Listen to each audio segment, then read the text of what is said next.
All right, check out our brand new 55-gallon bow front tank we just got for our living room. We actually found this on OfferUp with the tank and the stand for $150, which is a steal.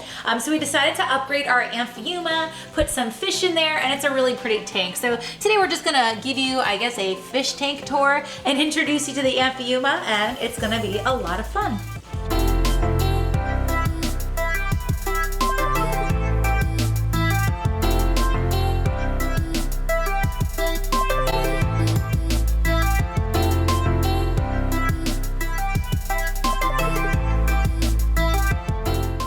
Now I may be a little bit biased, but I think this is pretty much the coolest tank ever. We have some megalodon teeth in here. We have 1, 2, 3, 4, 5, maybe even more that Chris found. And then we have,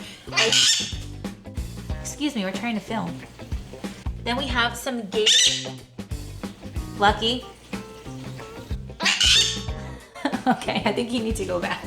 Then we also have some bones, like gator teeth, gator bones. We have, what is this, just a rock? That's a rock. It's a fancy rock. It's a good looking rock. We actually have the GoPro in here too, so hopefully we can show you some shots of the amphiuma when he comes out. We're gonna try to feed him some shrimp. We also have this little cave in here, which is where the amphiuma usually hides. And Chris, do you wanna tell us what an amphiuma is? Yeah, so an amphiuma is a type of salamander. It's a large, almost legless salamander that looks very much like an eel or a snake. Oh, he's peeking out. Look at him. Look at his little nose. He's creeping out.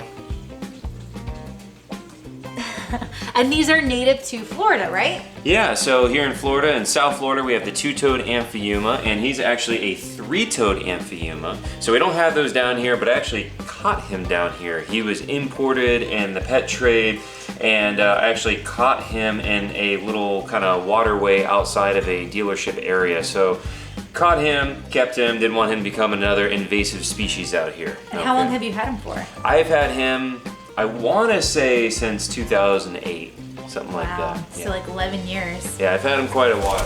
Yeah. Lucky. I'm trying to film for you. Ooh, what do you got over there? So we have some shrimp that we're gonna try to feed to him. Now, you notice I'm feeding him on a big pair of tweezers or tongs because they do bite, and they can actually bite really hard. Isn't that right, Gabby? Yes. Yes. One day I was editing photos in my office, and I hear from the other room, Gabby asks, "Hey babe, does the amphiuma bite?" And before I could say anything, I just hear a scream and a splash, and she found out that yes, it does bite. Okay, so I learned the hard way. That's why I'm going to use this to see if we can get him interested. He does bite really hard. He has like a really strong set of jaws. Yeah. Surprising. He's never tried to bite me, and I can pick him up and such if I'm very gentle. I have heard that when people try to catch them though, and they try to grab one, they have like quite a vicious bite. So just keep that in mind if you ever see one of these guys. Now, they mainly hunt based on movement in the water or their sense of smell, especially in scavenging, obviously. So this may take him a little bit, and his eyesight is not very good at all. The eyes are actually lidless and kind of sunken into the head. They have very poor eyesight, so he's really going to move more based off of smell. When hunting their prey, they'll actually use this crazy method of suction to literally inhale a bunch of water and suck in the prey item in order to capture and eat it. Just like he's about to right now.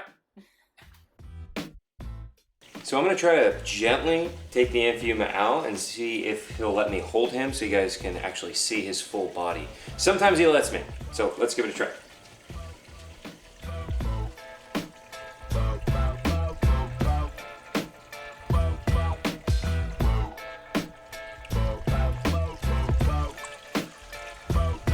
So here he is. So his defense mechanism is creating a ton of slime. So that's what he'll do if he starts getting upset. All right, so here he is. Now these guys actually, whoop, he just exhaled right there.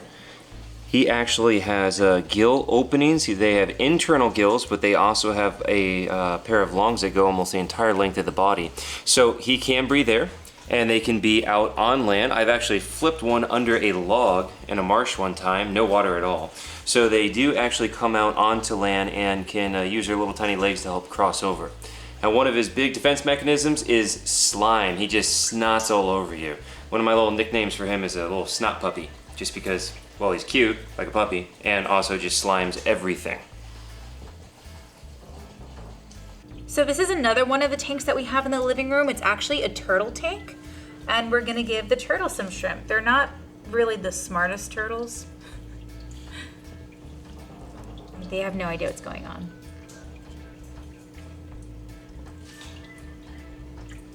Look at it.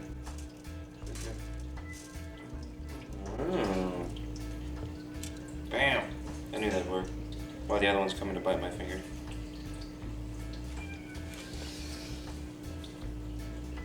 They're happy.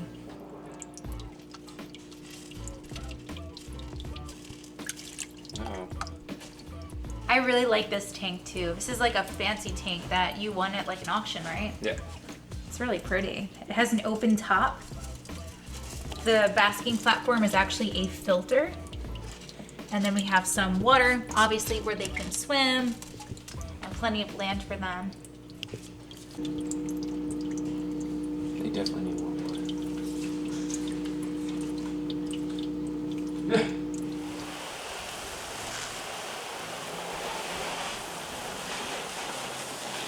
So this is my common snapping turtle, Chuck Norris. I have had him, I want to say, since 2007 or so. And so he is a male Florida snapping turtle, or a common snapping turtle. Had him a long time. And so we put him in here. He has a normal big tank inside, but when we want to feed him messy stuff, we bring him outside and put him in a kiddie pool. That way he can just destroy whatever he wants to eat without messing up the tank and getting it filthy. For the last 10 years, Chuck has been used for educational programs. It's really crazy to see how both of them grew up so much. We got all of this shrimp from Publix for like $7, so we've just been literally feeding it to all of our animals. So now Chuck's gonna get some. He loves shrimp, he loves fish, he's gonna be really happy. Now Chris has had this snapping turtle for over 10 years and he's never snapped at us, but he's still extremely fast, so we're gonna be using tongs, and check out the strike on this thing. Here you go, Chuck. He's so quick.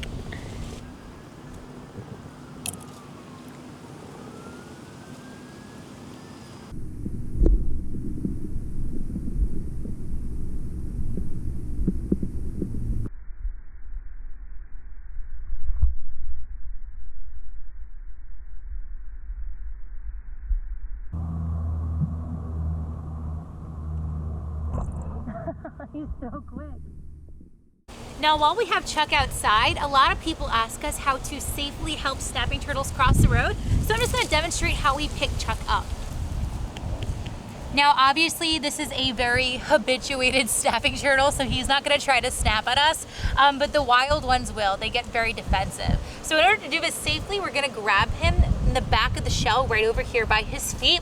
That way his mouth can't reach us, but you do have to be very careful of these back nails because they will scratch you. And then from there, you can lift them up like this and then just carry them to wherever they're going. So this is how to properly handle a snapping turtle. Chuck Norris style. You never want to pick a snapping turtle up by its tail, especially the big ones, because it actually can hurt their spine.